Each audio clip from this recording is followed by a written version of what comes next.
भारतीय मीडिया ने एक बार फिर अपनी झूठी और गैर जिम्मेदाराना सहाफत का सबूत देते हुए पाकिस्तान के खिलाफ प्रोपेगेंडे की नई मुहिम छेड़ दी है। भारतीय सोशल मीडिया अकाउंट्स और चैनल्स ने यह दावा किया है कि पाकिस्तान और भारत के जंगी तैयारे LOC के ऊपर परवाज कर रहे हैं और पाकिस्तानी फौज ने लाइन ऑफ कंट्रोल पर बिला इस्तेमाल फायरिंग की है।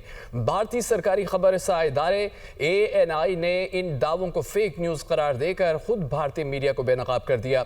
भारतीय दिफाई ज़राए ने भी तस्दीक की है कि ना कोई गैर मामूली फ़ज़ाई सरगर्मी हुई है और ना कोई सीज़ फायर की खिलाफ वर्जी की गई है। ANI और दीगर भारतीय रियासती इदारों ने वाज़ेह कर दिया है कि मीडिया की फैलाई गई खबरें महज अफवाहें हैं जिनका ज़मीनी हक़ाइक़ से कोई ताल्लुक नहीं है। ये पहली बार नहीं है। ऑपरेशन सिंदूर के दौरान भी भारतीय मीडिया की झूठी रिपोर्टिंग ने न सिर्फ आलमी साख को नुकसान पहुँचाया बल्कि खुद भारतीय अवाम में भी इसके खिलाफ नफरत पैदा की।